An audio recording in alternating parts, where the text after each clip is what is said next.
He was massive. Ingrid Bergman confesses everything in her memoir. Ingrid Bergman was born on August 29, 1915 in Stockholm, Sweden.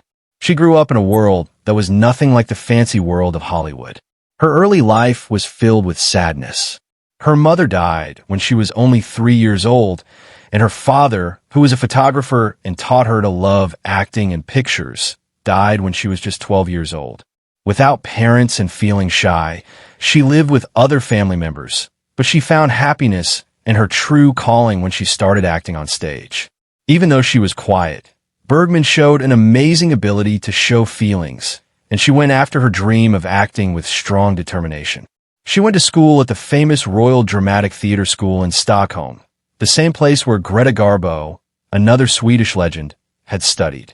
Her talent made her stand out right away, and soon she was acting in Swedish movies, where people loved watching her on screen and praised her natural acting style. One of her early important roles came in the 1936 Swedish film Intermezzo, which would later make her famous around the world when they remade it in Hollywood. In 1939, a movie producer named David Selznick invited Bergman to come to Hollywood to star in the American version of Intermezzo, a love story where she acted opposite Leslie Howard. With her soft, natural beauty, gentle accent, and honest performances, she was very different from the more dramatic stars of that time. Audiences fell in love with her, and Ingrid quickly became one of the most popular actresses of the early 1940s. She became famous really fast. Over the next few years, she starred in many classic films that showed how talented she was and how well she could show emotions. One of her most famous performances was playing Ilsa in Casablanca in 1942 opposite Humphrey Bogart. The film has become one of the most loved movies ever made, and Bergman's acting as a woman torn between love and doing the right thing is a big reason why people still love it. Her beautiful face, especially in the touching scenes at Rick's Cafe, is something movie lovers will never forget. Bergman's work during this time earned her tons of praise, and she was nominated for Academy Awards many times. In 1944, she won her first Academy Award for Best Actress for her powerful performance in Gaslight, where she played a woman who is slowly made to believe she is going crazy. The emotional intensity and weakness she brought to the role showed her amazing acting skills. This was followed by other memorable roles, including in Alfred Hitchcock's Notorious in 1946, where she starred opposite Cary Grant in a complicated story of spying, love, and betrayal. Once again, she proved she could command attention on screen with grace and real emotion. She followed her heart and moved to Italy, working with Rossellini on a series of neorealist films, including Stromboli in 1950, Europa 51, and Journey to Italy. While these films didn't make a lot of money at the time, people later recognized them for how they influenced modern movies and their bold experimentation. After several years living abroad, Bergman made an amazing comeback to American movies in 1956 with her performance in Anastasia, for which she won her second Academy Award. This time, it was like a symbolic welcome back from the movie industry that had once turned away from her. She continued to act in both European and American films, proving herself over and over as one of the most talented and fearless actresses of her time. She also got praise for her work on stage and in television, including her Emmy-winning performance in A Woman Called Golda, where she played Israeli Prime Minister Golda Meir. Throughout her career, Ingrid Bergman was nominated for 7 Academy Awards, winning 3, along with 2 Emmy Awards, a Tony Award, and countless other honors. She acted in 5 different languages and worked with some of the greatest directors of the 20th century, including Alfred Hitchcock, Ingmar Bergman, no relation, and Sidney Lumet. But beyond all the awards, it was her unmistakable honesty and quiet dignity that made audiences across generations love her. Ingrid Bergman was a woman who lived boldly, acted brilliantly, and refused to be limited by the narrow expectations of her time. Even when scandal threatened to overshadow her accomplishments, she never gave up her integrity or her love for her craft. In her personal life, she experienced really high highs and painful lows, marriages, divorces, being a mother, and illness. But she faced them all with remarkable grace. Ingrid Bergman the famous Swedish actress known for her beauty and talent, first married Peter Aaron Lindstrom in 1937. Lindstrom was a respected medical professional, specifically a neurosurgeon, which was a very different world from the glitz and glamour of Hollywood and international movies that Bergman lived in. Their marriage, while stable and normal at first, was marked by the difficulties of Bergman's rising stardom and her growing involvement in the film industry. Together, Ingrid and Peter Lindstrom had one daughter, Pia Lindstrom, born in 1938, who would later become a successful television journalist and news anchor herself. Despite looking like a traditional family on the outside, the couple's relationship eventually became strained, mostly because of the demands of Bergman's career and the personal challenges she faced as she got older and more famous internationally. During the late 1940s, Ingrid Bergman's life took a dramatic turn when she started a romantic relationship with the Italian filmmaker Roberto Rossellini. Rossellini was a well-known and very influential director famous for his role in pioneering Italian neorealist cinema.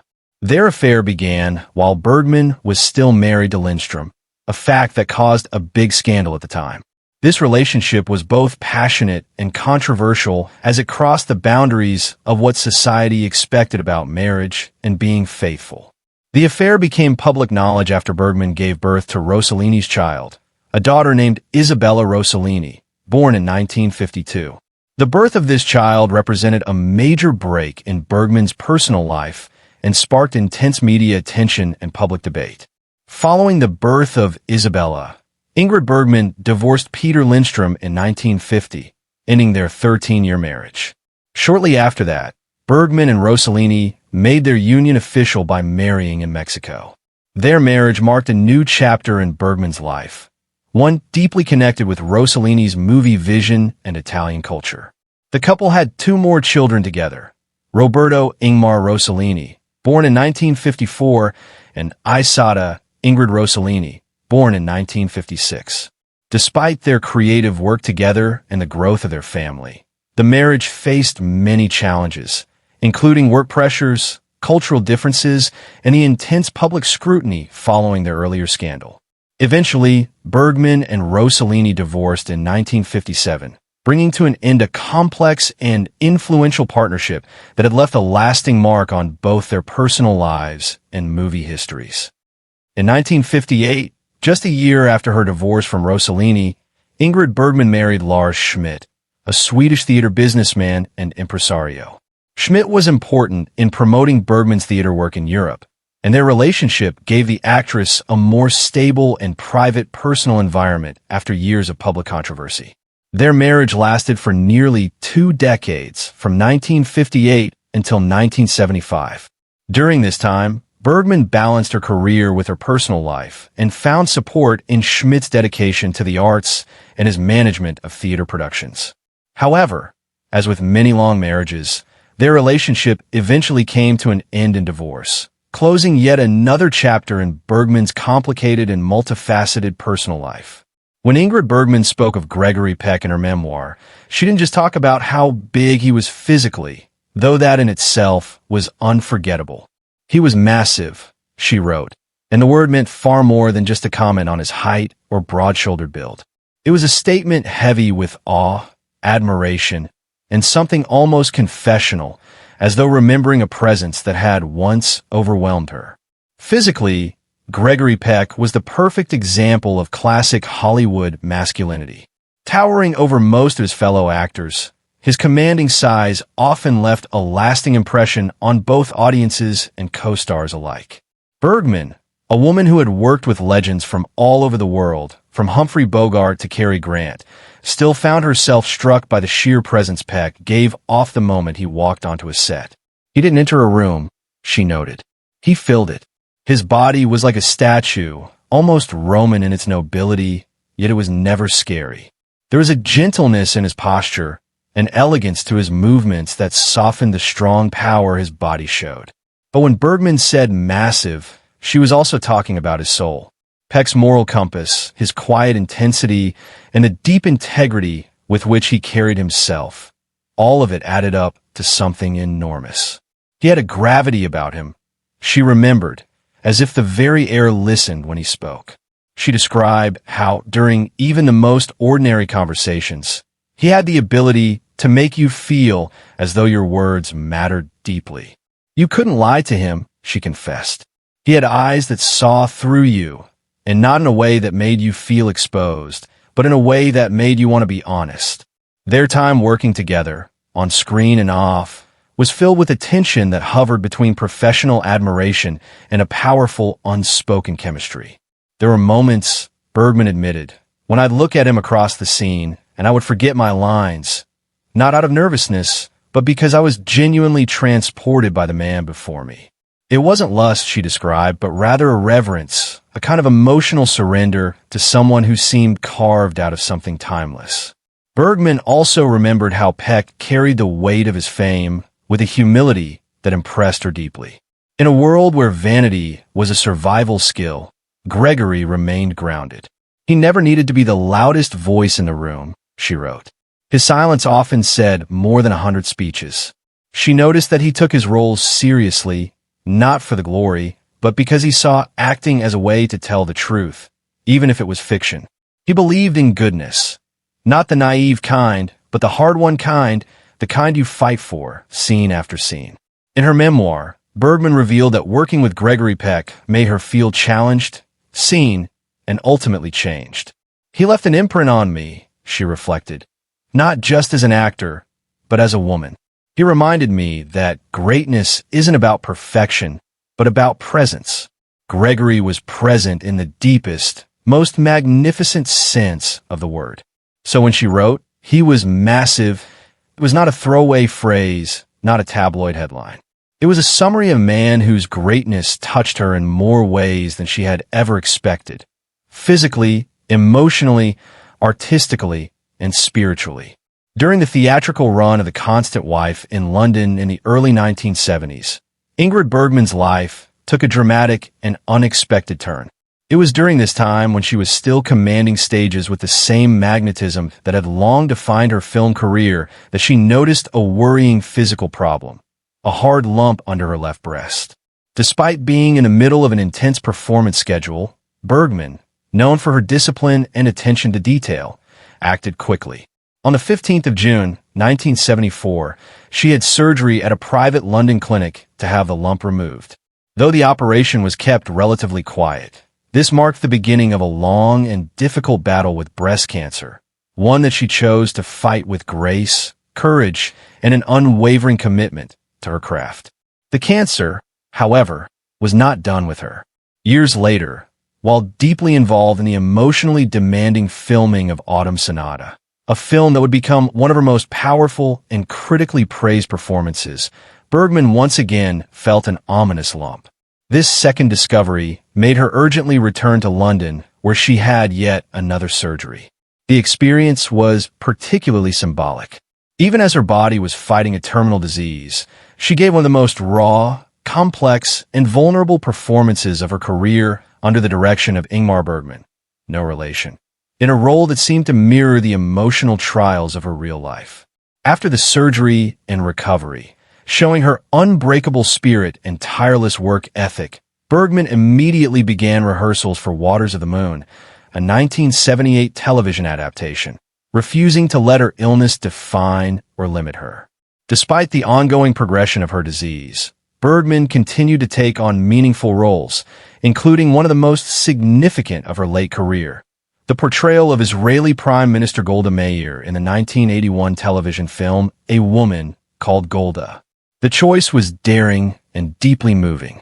Bergman was now frail, her face changed by treatments and time.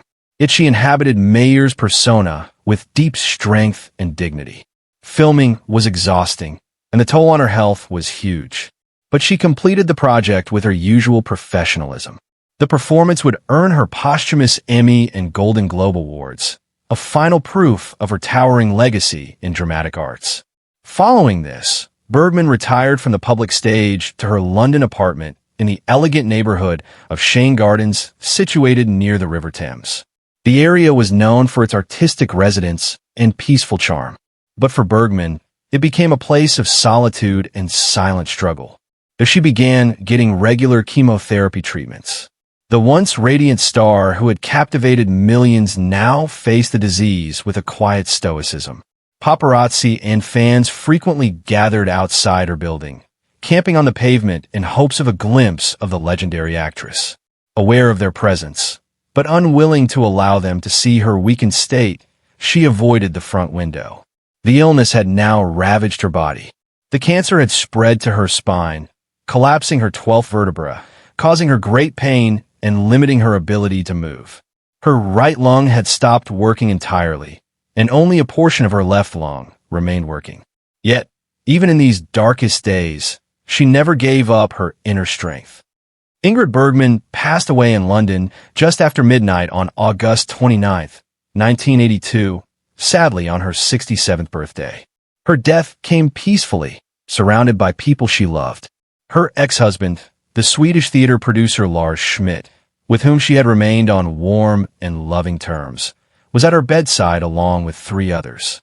That evening, hours before her passing, they had shared a final toast in her honor, an intimate and symbolic gesture full of bittersweet celebration and approaching loss. By her bedside was a copy of The Little Prince, the philosophical story by Antoine de Saint-Exupéry.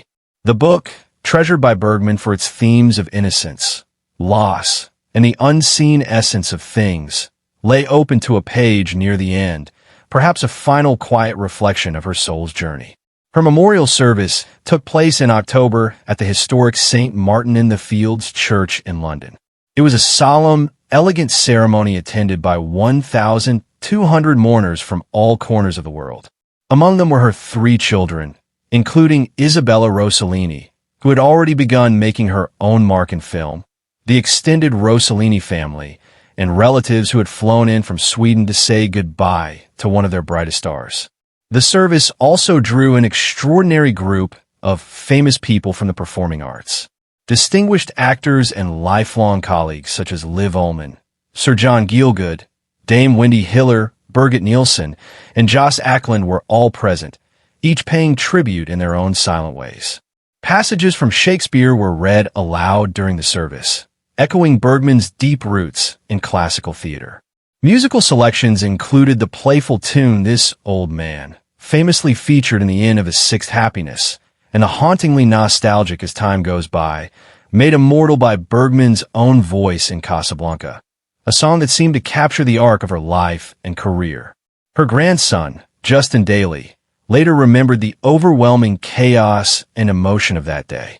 Hundreds of photographers swarmed the site, fighting for position, flashing cameras as mourners tried to grieve. Daly remembered being struck on the head by a camera in the chaos. But amid the pain and confusion, he experienced a sudden, profound realization that Ingrid Bergman was no longer just his grandmother. In the middle of all this chaos, he said, I could sense that she wasn't just my grandmother. She belonged to everyone else. She belonged to the world. It was a feeling shared by millions. Ingrid Bergman was not only a mother, a grandmother, or a friend. She was an icon whose artistry, bravery, and humanity had touched every corner of the globe.